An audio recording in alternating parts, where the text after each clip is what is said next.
భారతదేశంలో అపార అవకాశాలు ఉన్నాయని బీఆర్ఎస్ వర్కింగ్ ప్రెసిడెంట్ కేటీఆర్ అన్నారు. డల్లాస్లో పారిశ్రామికవేత్తల సమావేశానికి కేటీఆర్ ముఖ్య అతిథిగా హాజరయ్యారు. బీఆర్ఎస్ పాలనలో ఐటీ విస్తరణకు కృషి చేశామన్నారు. కోవిడ్ కొత్త అవకాశాలను, కొత్త పని విధానాన్ని చూపించిందన్నారు. గూగుల్ రెండో అతిపెద్ద క్యాంపస్ హైదరాబాద్లో ఉందని తెలిపారు. Chatting about what can be done, what should be done. So he was saying, the explosive growth of IT sector in Telangana is both a boon and a bane. I said, why? He said, I'm glad that the number of jobs is increased. In 2014, when Telangana was formed, the total number of technology jobs in Hyderabad and Telangana together was hardly 3,23,000. But in 2023 December, when we left office, that 3,23,000 almost became 1 million jobs. To be precise, 9,46,000 jobs. So he said it's good that the industry has grown, number of jobs have been created, but he said it's bad because you got these large corporations like Google, whose second largest office outside of the US is in Hyderabad. You have a large corporation like Amazon, whose largest campus in the world in Hyderabad. The largest campus of Amazon is not in Seattle. It is actually in Hyderabad. It's a 3.3 million square foot campus. Again, that happened in about 2015-16. Likewise, the largest campus of Meta outside of the US is in Hyderabad. The largest campus of Apple outside of the US is also in Hyderabad. The largest campus of Uber, Salesforce, ServiceNow, Medtronic, and the list goes on, Novartis. All of these guys have moved to Hyderabad between 2014 to 2020. In 6 years flat after the formation of new state of Telangana, all these guys have come in creating thousands of jobs. We were generally chit-chatting about what can be done. మిస్వాల్ పోటీలపై మంత్రి జూపల్లి కృష్ణారావు కీలక వ్యాఖ్యలు చేశారు. మిస్వాల్ పోటీలకు 31 కోట్లు ఖర్చయిందని తెలిపారు. అందులో స్పాన్సర్ల ద్వారా 21 కోట్లు వచ్చాయన్నారు. మరో 12 కోట్లు కమిట్మెంట్ ఉందన్నారు. మిస్వాల్ పోటీల కోసం రాష్ట్ర ప్రభుత్వానికి అయిన ఖర్చు 10 కోట్లు మాత్రమే అని మంత్రి స్పష్టం చేశారు. టూరిజం ప్రమోషన్ కోసమే ఈ పోటీలు నిర్వహించామని జూపల్లి అన్నారు. మిస్వాల్ కాంటెస్టెంట్ల కాళ్లు కడిగించారంటూ దుష్ప్రచారం చేశారని ఆయన వెల్లడించారు. పర్యాటకం పెరిగితే రాష్ట్రానికి మేలు జరుగుతుందని మాత్రమే ఈ నిర్ణయం తీసుకున్నామన్నారు.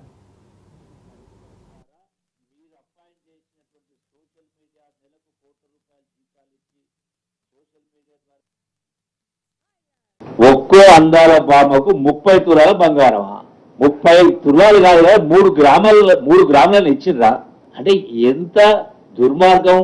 పార్టీ అధ్యక్షులు కావచ్చు, కేటీఆర్ కావచ్చు, 6 ఫీట్ల ఆజానుభావుడు హరీష్ రావు కావచ్చు, 10 సంవత్సరాలు మంత్రులుగా ఉన్న వాళ్ళు ఇటువంటివి ఆరోపణలు చేసి ప్రజలను మీ పత్రికల ద్వారా మీరు అపాయింట్ చేసినటువంటి సోషల్ మీడియా నెలకు ₹1,00,00,000 జీతాలు ఇచ్చి సోషల్ మీడియా ద్వారా మీరు ప్రచారం చేసుకుంటా ఉన్నారు అంటే పూర్తి పచ్చి అబద్ధాలు. మిస్ వరల్డ్ లో పాల్గొన్నటువంటి ఒక మహిళకు చెంపుతో కాళ్ళు కడుతున్నట్టు కనపడతా ఉంది. నేను దాచిపెట్టలేను. మొత్తంగా అక్కడికి 33 మంది వెళ్తే 32 మంది వాళ్ళ కాళ్ళు వాళ్ళే గడుక్కున్నారు. ఒక ఆమెకు చెంపిచ్చింది. ఆ మహిళా సంఘంలో ఉంటే చిన్న ఎవరో మహిళ చెంపిస్తే ఆమెకేం అర్థం కాక చూస్తూ ఉన్న సందర్భంలో, అంటే కొందరు తెలియదు కూడా, అంటే మన సంప్రదాయ సంస్థ తెలియదు. అప్పుడు ఆ టైంలో అక్కడ ఉన్న మహిళ చెంబుతో కాళ్ళు కడిగింది. అంటే ఇది ఒక సంఘటన. ఇదేదో మొత్తం టోటల్గా తెలంగాణ సంస్కృతిని మొత్తం తాకట్టు పెట్టిండ్రు, కాళ్ళు కడిగిండ్రు అనేటువంటి మాట మాట్లాడితే ఈ అంశాలు చూపించి మరి గొప్పగా చదివినటువంటి ఐఏఎస్ అధికారి కేసీఆర్ కాళ్ళు కడిగినప్పుడు కాళ్ళు కడగమని చెప్పిండు ఆ కేసీఆర్ వెంకటరామరెడ్డికి. ఎన్నో దేశాలు పోటీ పడ్డాయి. అటువంటిది మన రాష్ట్రానికి వచ్చినప్పుడు ఎందుకోసం? ఇది తెలంగాణ టూరిజం ప్రమోషన్ కోసం. ఇలా ప్రపంచాన్ని ఇక్కడ రప్పించి అతి తక్కువ అసలు ఖర్చు లేకుండా చేసినప్పుడు ఇంత గొప్ప మనకున్నటువంటి వనరులు కావచ్చు, మనకున్నటువంటి దేవాలయాలు కావచ్చు, కట్టడాలు కావచ్చు, ప్రాచీన శిల్ప సంపద కావచ్చు, హెరిటేజ్ బిల్డింగ్స్ కావచ్చు, వీటన్నిటి కూడా ప్రపంచం దృష్టిని ఆకర్షికారం చేస్తాం. శవాల కాడ పేరాలన్నట్టుగా ప్రతి దానిలో కూడా రాజకీయ లబ్ధి చూడాలంటే ఆలోచనతో తప్ప ఇంకొకటి ఉందా వీళ్ళు మాట్లాడిన దానిలో? గోరక్షణ నాయకునిపై ఓ వర్గం చేసిన అమానుష్య దాడికి నిరసనగా సిద్దిపేటలో 2వ రోజు వ్యాపార వాణిజ్య సంస్థలు స్వచ్ఛందంగా బంద్ పాటించారు. బంద్కు మద్దతుగా హిందూ సంఘాల నాయకులు పట్టణంలోని పురవీధుల గుండా తిరుగుతూ బైక్ ర్యాలీ నిర్వహించారు. గోరక్షణ నాయకులపై చేసిన దాడిని తీవ్రంగా ఖండిస్తున్నామని, దాడి చేసిన దుండగులను కఠినంగా శిక్షించాలని డిమాండ్ చేశారు. దాడి చేసిన దుండగులపై నామమాత్రం కేసు నమోదు చేసి దుండగులను అదుపులోకి తీసుకోవడాన్ని హిందూ సంఘాలు నాయకులు తీవ్రంగా తప్పుపడుతున్నారు. ఇలాంటి ఘటనలు పునరావృతమైతే హిందువులంతా సంఘటితమై ఎదుర్కొంటామని హెచ్చరించారు. హిందువులందరూ స్వచ్ఛందంగా బంద్ పాటించి తమ ఐక్యతను చాటినందుకు కృతజ్ఞతలు తెలిపారు.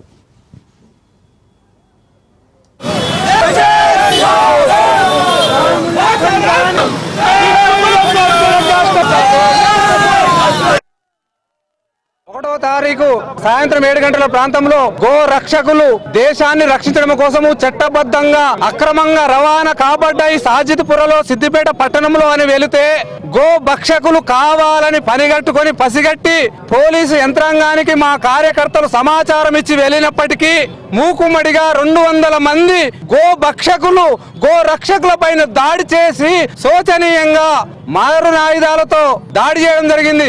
అలాంటి వాళ్ళను ఇప్పటి వరకు కూడా అరెస్టు చేయలేదు. అరెస్టు చేయకపోగా వాళ్లకు పెద్దపీట వేస్తున్నటువంటి ప్రభుత్వాలు, రజాకార్ కాలాన్ని తలపిస్తున్నటువంటి ఈ యొక్క కాంగ్రెస్ ప్రభుత్వము మన యొక్క హిందువుల పైన నీచాతి నీచంగా వ్యవహరిస్తున్నది. గోవులు రక్షించేటువంటి వాళ్ళపైనే శిక్షలు పెడుతూ, కేసులు పెడుతూ, మా వాళ్ళపైననే దాడి చేస్తూ ఈనాడు ఈ దేశాన్ని ఎటువైపు తీసుకెళ్తారు? సిద్దిపేట పట్టణములో 80% ఉన్నటువంటి హిందువులను 20% ఉన్నటువంటి గో భక్షకులు కావాలని మా వాళ్ళ పైన దాడి చేస్తే నిమ్మకు నీరెత్తినట్లు వ్యవస్థ చూస్తున్నది. 3 రోజులైన ఇప్పటి వరకు కూడా వాళ్ళని అరెస్టు చేయలేదు. తక్షణమే అరెస్టు చేయాలి. విశాఖపట్నం ఆర్కే బీచ్లో ఈ నెల 21న అంతర్జాతీయ యోగా దినోత్సవం నిర్వహించనున్నారు. ఈ కార్యక్రమంపై ఉండవల్లి క్యాంపు కార్యాలయంలో సీఎం చంద్రబాబు అధికారులతో సమావేశం నిర్వహించారు. ఇప్పటికే ప్రతి గ్రామం నుంచి మంచి స్పందన వస్తుందని 5 లక్షల మంది యోగా ఉత్సాహికులు హాజరయ్యే కార్యక్రమానికి ప్రధాని మోదీ పాల్గొననున్నారు.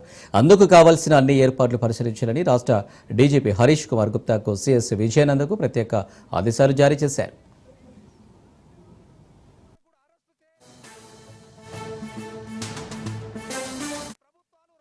తెనాలి పోలీసుల చేతిలో గాయపడిన జాన్ విక్టర్ను వైసీపీ అధినేత జగన్ పరామర్శించారు. ఈ సందర్భంగా జగన్ కూటమి ప్రభుత్వంపై ఆగ్రహం వ్యక్తం చేశారు. రాష్ట్రంలో రెడ్ బుక్ రాజ్యాంగం నడుస్తుందని మండిపడ్డారు. రాష్ట్రంలో పోలీస్ వ్యవస్థ దిగజారిపోయిందన్నారు. పోలీస్ వ్యవస్థను దుర్వినియోగం చేస్తున్నారని మండిపడ్డారు. పోలీసుల చేతిలో గాయపడిన 3 స్నేహితులన్నారు. పాత కేసు విచారణ కోసం వచ్చిన రాకేష్ను 2 ఫ్రెండ్స్ కలిశారని అన్నారు. జాన్ విక్టర్ అడ్వకేట్గా ట్రైనింగ్ తీసుకుంటున్నాడని వెల్లడించారు. సివిల్ డ్రెస్లో ఉన్న కానిస్టేబుల్ గొడవ పడుతుంటే 3 ఆపడానికి ప్రయత్నించారని, ఇదే వారు చేసిన తప్ప అని జగన్ ప్రశ్నించారు.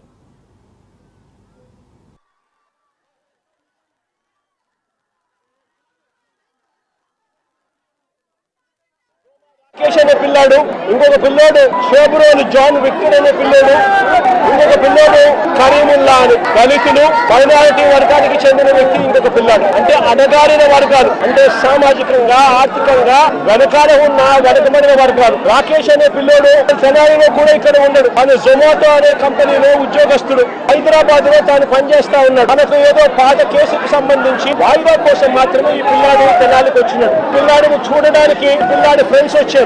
మంగళగిరి నుంచి వచ్చారు. వాళ్ళు కూడా ఇక్కడ ఉండరు. స్నేహపూరితంగా కలవడానికి వస్తే ఇక్కడ వీళ్ళు వచ్చే టయానికి ఐతానగర్ లో అంబేద్కర్ విగ్రహం వద్ద ఏ సమయంలో తాను కానిస్టేబుల్ అనే సంగతి కూడా ఎవరికి తెలియదు. తాను సివిల్ డ్రెస్ లో తాను ఉన్నాడు.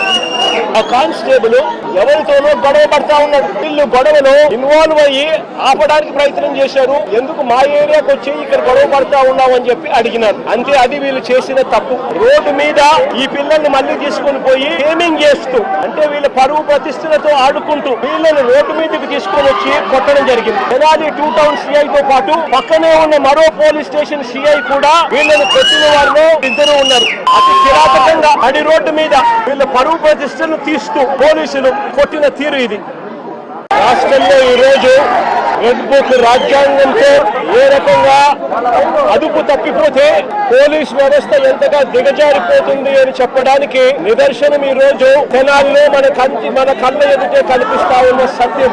ఈ రోజు నిజంగా ఈ ఘటన చూస్తే ఎలాంటి దారుణమైన పరిస్థితులు కనిపిస్తాయి అని అంటే, ఈ రోజు రాష్ట్రంలో జరుగుతా ఉన్న అనేక సంఘటనలు ఒకసారి గమనించినట్లయితే ఆ ప్రతి సంఘటన కూడా ఏ రకంగా చంద్రబాబు నాయుడు గారు ఆయన పార్టీ రెడ్ బుక్ రాజ్యాంగం తీసుకొని వచ్చి పోలీసు వ్యవస్థను దుర్వినియోగం చేస్తూ తనకు వ్యతిరేకంగా ఏ గొంతు వినిపించినా కూడా ఆ గొంతును అణగదొక్కే కార్యక్రమంలో భాగంగా ఏ రకంగా చంద్రబాబు నాయుడు గారు దగ్గరుండి వైఎస్ఆర్సీపీకి సంబంధించిన మాజీ మంత్రుల మీద, మాజీ ఎమ్మెల్యేల మీద, నాయకుల మీద, కార్యకర్తల మీద, సోషల్ మీడియా కార్యకర్తల మీద ఏ రకంగా తప్పుడు కేసులు పెడతా ఉన్నాడు, ఏ రకంగా తప్పుడు సాక్ష్యాలు సృష్టిస్తా ఉన్నాడు, ఏ రకంగా వాళ్ళని జైళ్లలో పెడతా ఉన్నాడు, ఏ రకంగా చట్టాన్ని చేతిలోకి తీసుకోవడం ఒక పరిపాటిగా మారిపోయింది అనడానికి ఈ రోజు రాష్ట్రంలో జరుగుతా ఉన్న రెడ్ బుక్ రాజ్యాంగం మన కళ్ళ ఎదుటే కనిపిస్తా ఉన్న సత్యం. ఆ రకంగా రెడ్ బుక్ రాజ్యాంగాన్ని నువ్వు ఉపయోగపెడుతూ అదుపు తప్పిపోతే పోలీస్ వ్యవస్థ, ఆ పోలీస్ వ్యవస్థ ఎలాంటి వికృత రూపం దాలుస్తుంది అని చెప్పడానికి నిదర్శనం ఈ రోజు తెనాలిలో జరిగిన ఘటన. జగన్ వన్నీ చీప్ పాలిటిక్స్ అని మంత్రి సవిత ఘాటు వ్యాఖ్యలు చేశారు. తల్లిని చెల్లిని మోసం చేసింది జగన్ అని మండిపడ్డారు. గడిచిన 5 ఏళ్లలో దళితులపై దాడులు ఎలా చూశామని మంత్రి అన్నారు. జగన్ రౌడీ షీటర్లను పరామర్శించడం అంటే అరాచకాలను ప్రోత్సహించడమే అన్నారు. జగన్కు చంద్రబాబు గురించి మాట్లాడే అర్హత లేదని ఫైర్ అయ్యారు. అన్నమయ్య జిల్లాలో డ్యాం కొట్టుకుపోయి 42 మంది చనిపోతే ఎందుకు పరామర్శించలేదని ప్రశ్నించారు. చంద్రబాబు ముందు చూపుతో రాష్ట్రం ఇప్పుడు అభివృద్ధి బాట పట్టిందని ఆమె అన్నారు. గారు పులివెందుల ఎమ్మెల్యే గారు ఆయనకి డ్రామాలు ఆడడం ముందు నుంచి తెలుసు. శవ రాజకీయాలు చేయటం, తండ్రి శవం పక్కన పెట్టుకుని కుర్చీ కోసం సంతకాలు పెట్టించుకోవడం తెలుసు.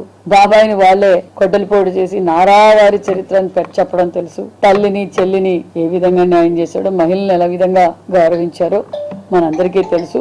మరి జగన్మోహన్ రెడ్డి గారికి ఈ రోజు తెనాలికి వెళ్లి పరామర్శిస్తున్నారు రౌడీ షీటర్లను. మరి జగన్మోహన్ రెడ్డి సిస్టమే అది. ఎందుకంటే మనం అందరం చూసాం గతంలో ఈ రాష్ట్రాన్ని ఏ విధంగా గంజాయి రాష్ట్రంగా మార్చాడు, అక్రమాలకి నిలయంగా మార్చాడు. దోచుకోవడం దాచుకోవడమే గత 5 సంవత్సరాలుగా జగన్మోహన్ రెడ్డి గారు చేశారు. మరి ఆ రోజు 5 సంవత్సరాల్లో దళితుల పైన సుమారుగా 11,500 మంది అక్రమ కేసులు పెట్టారు. దళిత మహిళలపై అత్యాచారాలు జరిగాయి. దళిత డాక్టర్ సుధాకర్ పైన ఏ విధంగా అరెస్ట్ చేశారో తెలుసు. దళితులు ఏ విధంగా గత 5 సంవత్సరాల్లో బలైనారో మన అందరికీ తెలుసు. జగన్మోహన్ రెడ్డి గారు తెనాలికి వెళ్లి రౌడీ షీటర్లను పరామర్శించిన కుల రాజకీయాలు చేయటం, శవ రాజకీయాలు చేయటం మీకే అలవాటు. చంద్రబాబు నాయుడు గారిని ఈడ్చిడ్చుకొట్టాల. ఖబర్దార్ జగన్మోహన్ రెడ్డి గారు. చంద్రబాబు నాయుడు గారు నీతి నిజాయితీకి ఆయన ఒక నిదర్శనం అన్న విషయం మీకు అర్థమైపోయింది. మీరు ఏదైతే చంద్రబాబు నాయుడు గారి మీద అక్రమ కేసు పెట్టినప్పుడు ప్రపంచమంతా చంద్రబాబు నాయుడు గారు అంటే ఏంటో మీరు ప్రపంచ స్థాయిలో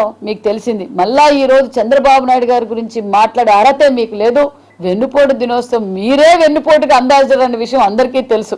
వెన్నుపోటు కేర్ ఆఫ్ అడ్రస్ ఎవరంటే జగన్మోహన్ రెడ్డి గారే.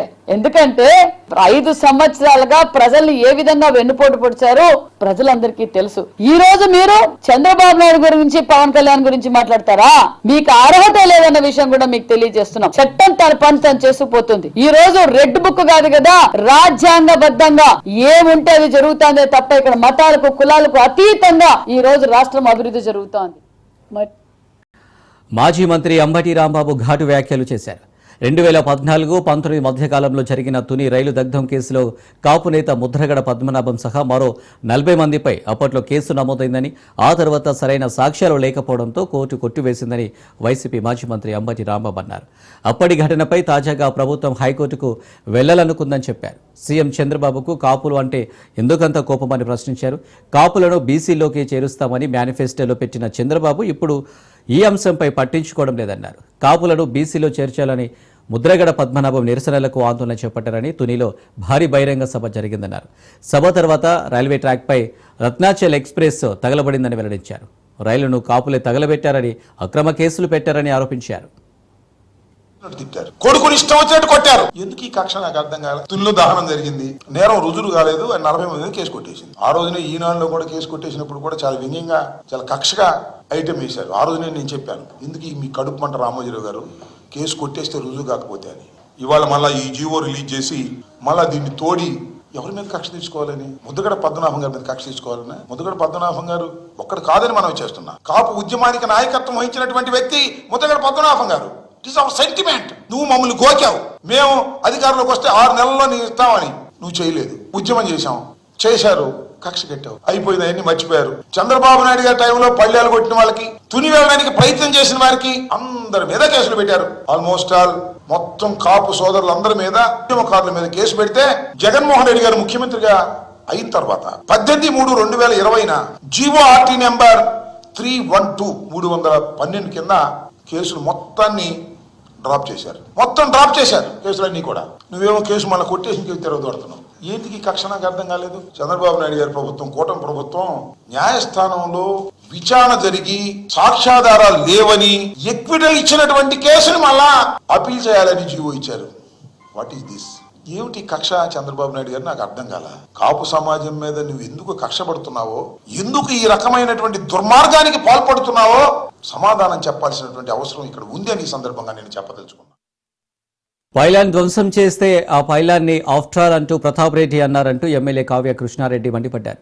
అమృత్ పైలాన్ ధ్వంసంలో విలేకరులను ప్రతాప్ రెడ్డి పావులుగా వాడుకున్నారన్నారు. ఇక ఏడాది పాలనపై Kavali MLA Kavya Krishna Reddy power point presentation ఇచ్చారు. ఏడాది కాలం జరిగిన అభివృద్ధి, సంక్షేమంపై వివరాలు వెల్లడించారు. వైసీపీ ప్రభుత్వ హయాంలో మాజీ ఎమ్మెల్యే ప్రతాప్ రెడ్డి ఆధ్వర్యంలో జరిగిన అవినీతి బయటపెట్టారు. అమృత్ పైలాన్ని కూల్చివేసి ఆ నిధులను దోచేసి వైసీపీ డ్రామాలు చేస్తుందని ఘాటి వ్యాఖ్యలు చేశారు. ఇక కావలిని కాపు కాసి ప్రజలకు అండగా ఉండి అభివృద్ధి చేసి చూపిస్తానని ఎమ్మెల్యే ధీమా వ్యక్తం చేశారు.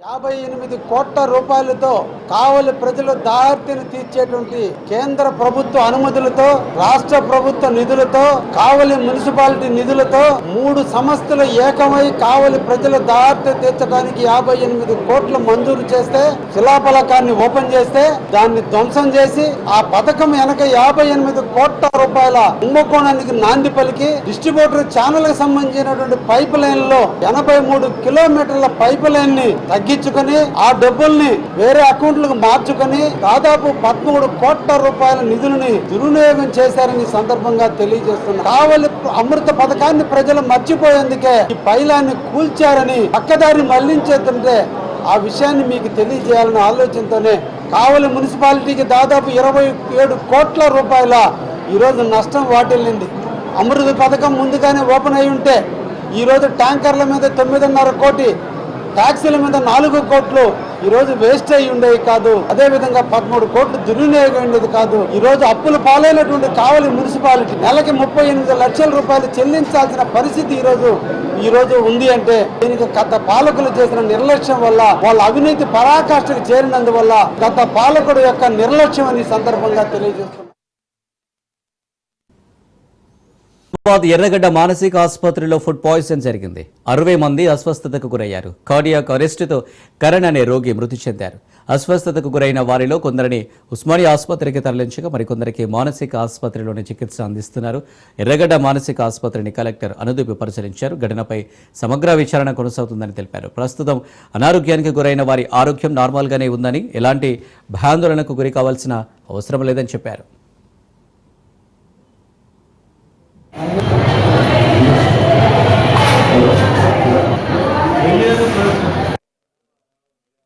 నిన్న సాయంత్రం 15 కేసులు డయేరియా, వామిటింగ్స్ రిపోర్ట్ అవడం జరిగింది. సో వెంటనే మన హాస్టల్ సిబ్బంది అప్రమత్తమై వాళ్ళందరికీ కూడా సిమ్టమాటిక్ ట్రీట్మెంట్ ఇచ్చినారు. అయితే ఇవాళ పొద్దున్న 5:30కు ఒక పేషెంట్ కరణ్ అనే అతను ఇక్కడ మనకు అడ్మిట్ అయ్యిండు. అతను మెంటల్ ఇష్యూస్ వల్ల అడ్మిట్ అయిన పేషెంట్ మార్నింగ్ కొంచెం ఎటువంటి చలనం లేకుండా పడిపోయి ఉండడము, అక్కడ డ్యూటీ డాక్టర్, అక్కడ నర్స్ చూసి ఇమీడియట్ గా డ్యూటీ డాక్టర్ అలర్ట్ చేస్తే డ్యూటీ డాక్టర్ వచ్చి ఇమీడియట్ గా చెక్ చేసిండ్రు. చేస్తే అతని వైటల్స్ కూడా అప్పటికే ఎటువంటి స్పందన లేకపోయేసరికి అతన్ని సిపిఆర్ ద్వారా కూడా చేయడం జరిగింది. అయినా కూడా అతను రెస్పాండ్ కాలేదు. దాని తర్వాత ఇమీడియట్ గా హాస్పిటల్ కి షిఫ్ట్ చేసినాము, ఉస్మానియాకి.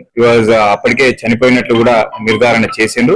అదే విధంగా ఇవాళ అదే అబ్జర్వేషన్ లో మిగతా హాస్పిటల్లో ఉన్నటువంటి పేషెంట్స్ అందరినీ కూడా పెట్టడం జరిగింది. అయితే మనకు సాయంత్రం వరకు ఇంకొక 65-70 కేసులు కూడా ఈ వామిటింగ్స్, డయేరియా ఉన్నట్లు మనకి వచ్చినాయి. వెంటనే వీటి సోర్స్ ఏంటిది అనేది తెలుసుకోవడానికి శాంపుల్స్ కూడా మనకి వాటర్ శాంపుల్స్ సంపు దగ్గర ఉండి ఆల్రెడీ సంపు దగ్గర నుంచి తీసుకున్నవి అన్ని కూడా పంపించడం, IPM కి పంపించడం జరిగింది. అయితే ఆ సంపు నుంచి పంపించినటువంటి శాంపుల్ పిహెచ్ అన్ని కూడా నార్మల్ గా ఉన్నాయని తెలిసింది. ఆ సంపు మనకి వాటర్ సోర్స్ నుంచి వచ్చిన సంపు వరకు వచ్చిన వాటర్ ఎటువంటి కలుషితం లేదని నిర్ధారణ అయింది. అక్కడ ఉందేమో అన్న అనుమానంతో ఇంకో 12 శాంపుల్స్ కూడా మనం పంపించడం జరిగింది. అది ఇప్పుడు మైక్రోబయాలజీ అనాలిసిస్ చేస్తా ఉన్నారు. ఇవాళ రాత్రి గాని రేపు పొద్దునకి గాని మనకి కంప్లీట్ అనాలిసిస్ వస్తుంది. ఇక్కడ 70 మంది పేషెంట్స్ ఎవరైతే వారికి ఈ సింటమ్స్ కనిపించినాయో వాళ్ళందరినీ కూడా అబ్జర్వేషన్ లో పెట్టడం జరిగింది. అందులో 2 పేషెంట్స్ కి కొంచెం బీపీ లో అయితే ఇమీడియట్ గా వాళ్ళని ఉస్మానియా కూడా పంపించి అక్కడ ట్రీట్మెంట్ అందిస్తా ఉన్నారు. ప్రస్తుతానికి వాళ్ళ వైటల్స్ కూడా స్టేబుల్ గా ఉన్నాయి. ఎటువంటి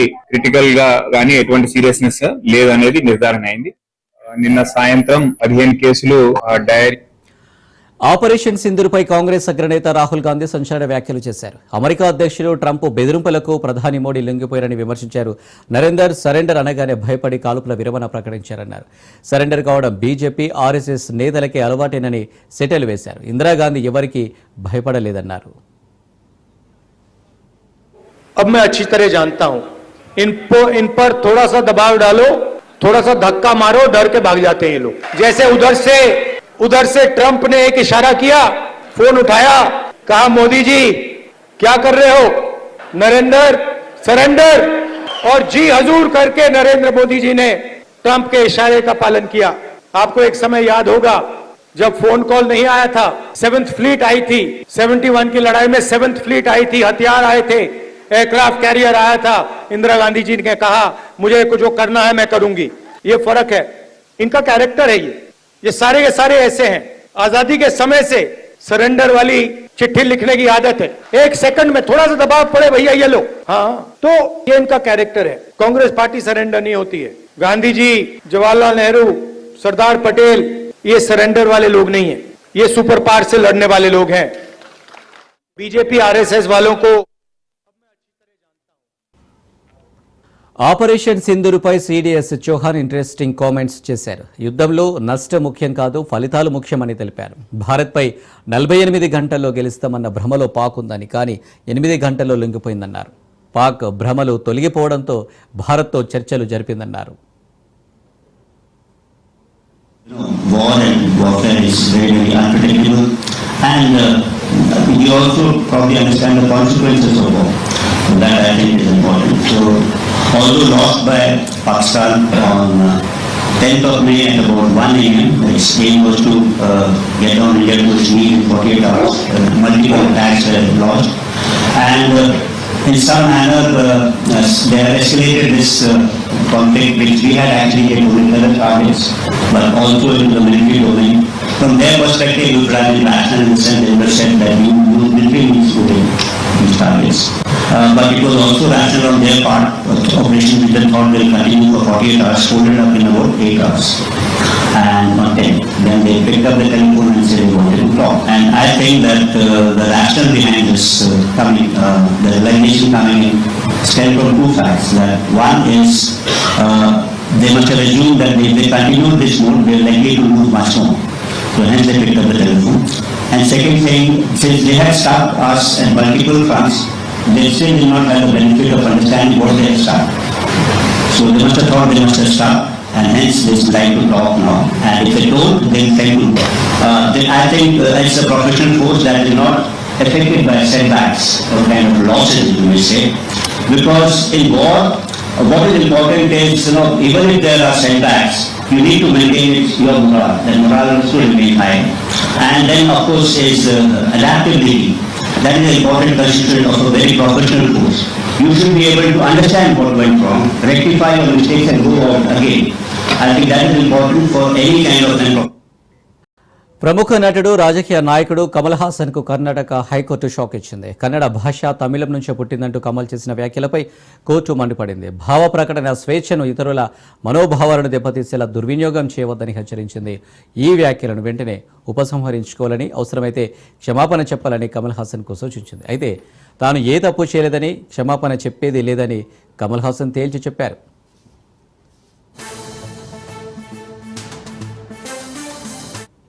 ఈశాన్య రాష్ట్రాల్లో వరద పరిస్థితిపై ప్రధాని నరేంద్ర మోదీ దృష్టి పెట్టారు. Assam CM Himanta Biswa Sarma, Sikkim CM Prem Singh Tamang, Manipur governor Ajay భల్లాలకు ఫోన్ చేసి అక్కడి పరిస్థితులపై ఆరా తీశారు. కేంద్ర ప్రభుత్వం నుంచి అవసరమైన సహాయ సహకారాలు అందిస్తామని హామీ ఇచ్చారు. వాస్తవానికి ఈశాన్య రాష్ట్రాల్లో వరద ఉధృతి ఇంకా కొనసాగుతూనే ఉంది. ఇప్పటి వరకు అన్ని ఈశాన్య రాష్ట్రాల్లో కలిపి 40 మంది చనిపోగా దాదాపు 6 లక్షల మందికి పైగా ప్రజలు తీవ్ర ఇబ్బందులు ఎదుర్కొంటున్నారు.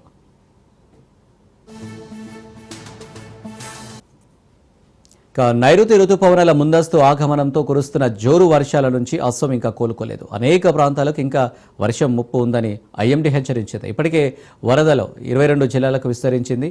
దీంతో దాదాపు 5.3 లక్షల మందిపై వరద ప్రవాహం పడింది. ఇప్పటివరకు ఆ రాష్ట్రంలో 11 మంది మృతి చెందగా మరో 2 గల్లంతయ్యారు. 22 జిల్లాలోని 1254 గ్రామాలు నీట మునిగినట్లు అధికారులు తెలిపారు.